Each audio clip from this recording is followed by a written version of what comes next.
와, 이 북극 아니잖아요 이거. 그냥 사막 아니에요? 개코 선생님 이거. 다른 사진 같은데요? 영상 잘못 나오고 있는 것 같은데? 스타워즈에서 나오는 사람. 이게 빙하였다고요? 20도?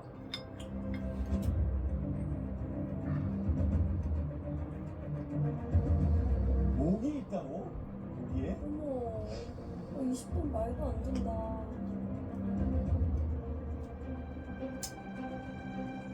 좀 아, 좋아. 끝났다 우리. 아우 저 목이 진짜. 아니 이게 뿌듯하고? 그거 아닌 것 같은데. 굵을 순 없고 아우. 어떡해. 와.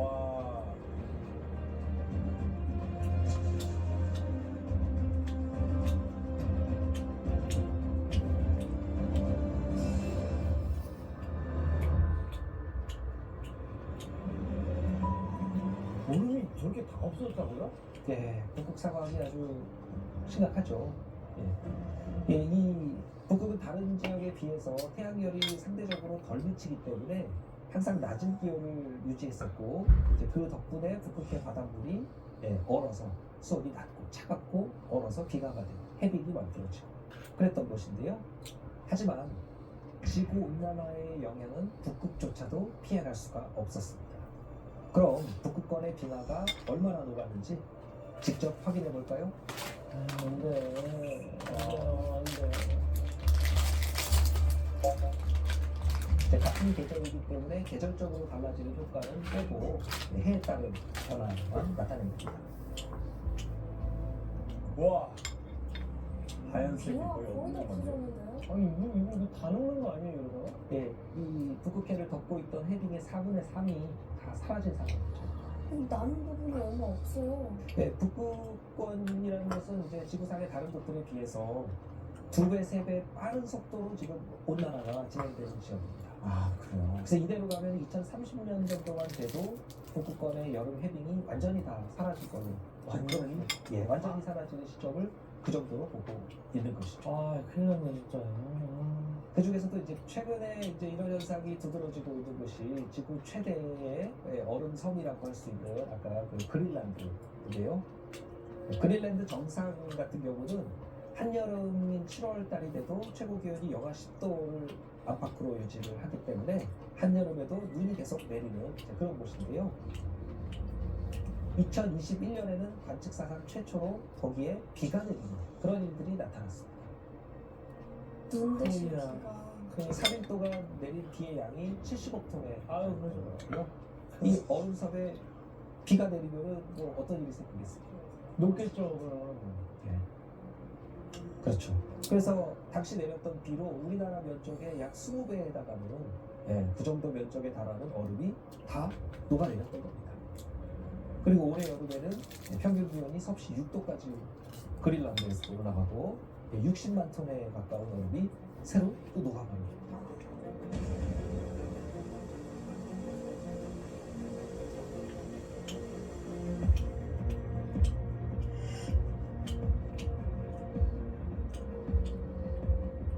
이게 다 녹으면 뭐가 제일 큰 문제가 돼요? 그러니까 일단 북극권의 빙하가 이 지구에 이렇게 내려쬐고 있는 이 태양열을 반사하는 역할을, 그러니까 일종의 반사판 역할을 해주거든요. 하얗잖아요. 하얀니까. 그래서 하얀색으로 빙하로 덮여 있을 때는 태양빛을 많이 반사해 줬는데 이제 이게 녹으면서 그대로 흡수돼요. 그럼 더 빨리 녹겠네요? 그리고 빙하의 또 한 가지 역할은 얼음으로 바다를 덮어서 수증기 증발을 막는 겁니다. 그래서 북극은 다른 어느 곳보다도 더 빠른 속도로 지금 온난화가 나타나고 있는 것이죠. 근데 점점 가속화될 일만 남았네요. 진짜 악순환. 예. 이렇게 북극권이 급속도로 더워지다 보면 인류가 어떤 위기를 맞이하게 될 것인가. 가장 먼저 짚어볼 수 있는 것은 이제 북극권에 있는 영구 동토층이라고 하는데 그게 이제 녹는 것이 문제가 됩니다.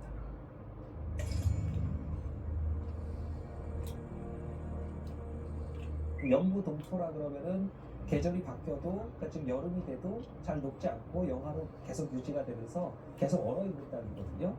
이게 지구 전체 육지 면적의 14%나 차지하는 넓은 영역인데 그런데 현재 대기 중에 있는 그 탄소량의 2배가 넘는 1조 6천억 톤에 달하는 이 어마어마한 탄소가 영구동토층 속에 저장이 돼 있다는 겁니다.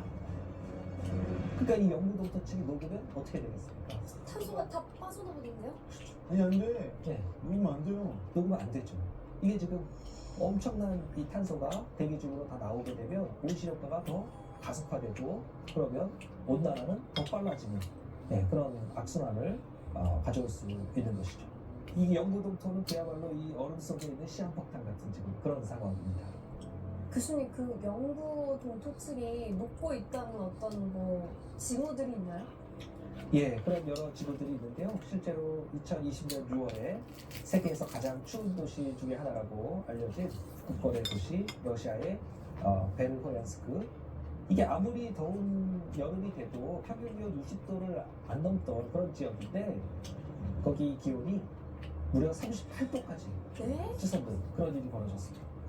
그뿐만 아니라 이제 시베리아에서는 150년 만에 닥친 고온, 가뭄 이런 것들 때문에 또 대형 산불 이런 것들이 또 발생하고요.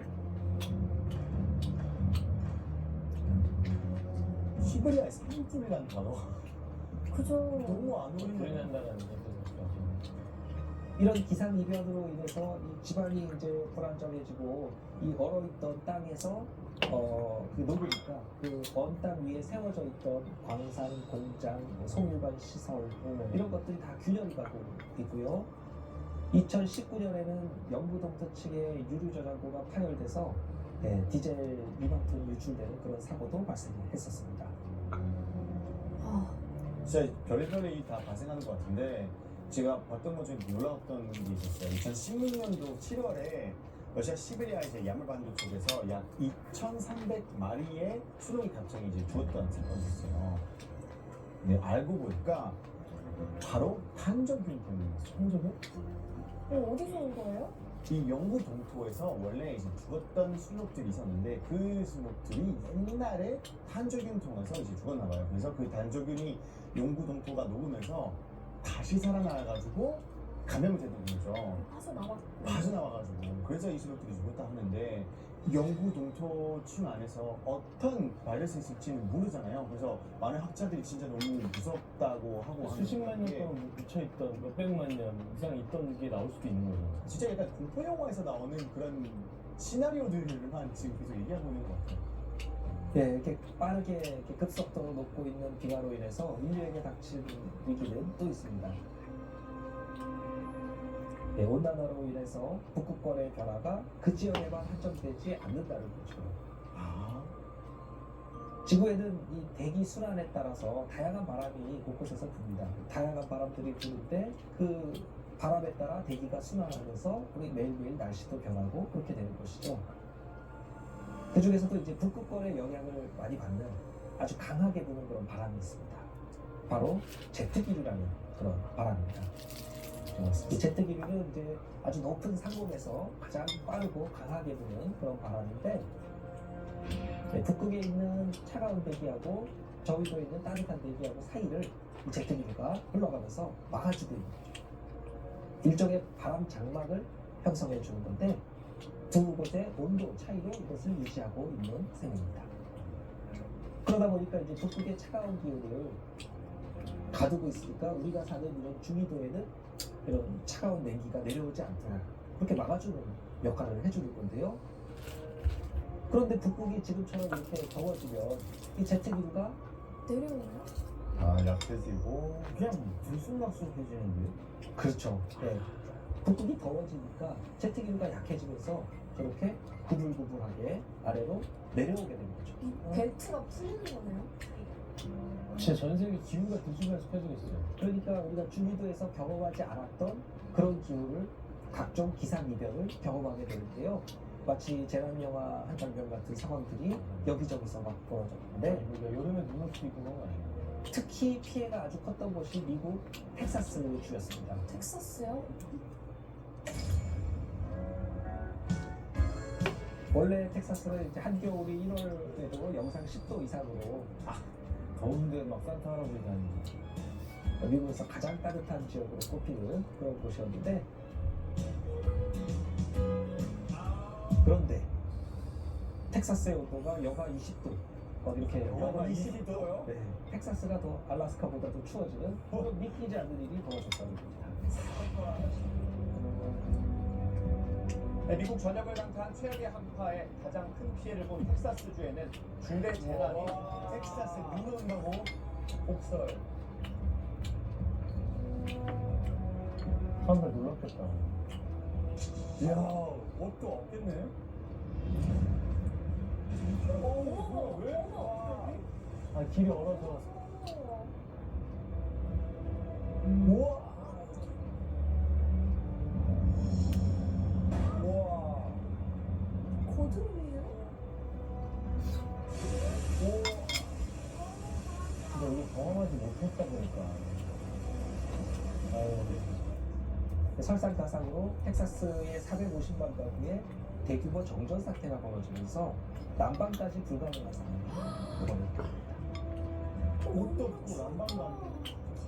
주민들은 이제 전기가 끊겨 있는 동안에 장작을 만들어서 막 눈을 녹여서 식수도 만들고 그러면서 생존을 한 것입니다. 무슨 원시 시대로 돌아갔네요. 그렇지만 이제 곳곳에서 추위를 버티지 못하고 동사하는 사람들이 나타나게 되고요. 또 전기가 없으니까 다른 방식으로 난방을 하려고 하다가 집에 불이 나가지고 죽거나 뭐 일산화탄소 중독으로 사망하고 이런 일들이 자꾸 벌어집니다. 말도 안 돼요. 정말 이대로라면 정말 교수님 20년 안에 다 죽겠어요.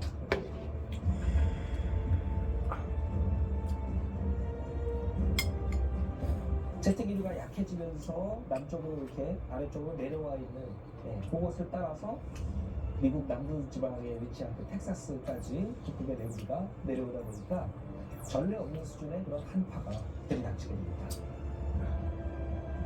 이 당시 텍사스는 그야말로 생존의 위기에 내몰렸던 겁니다.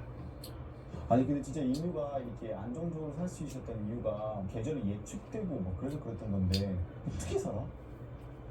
거기 있는 동물들도 다 많이 죽었을 거 아니에요? 네, 맞아요. 텍사스주에 불어닥친 한파가 지금 챔보시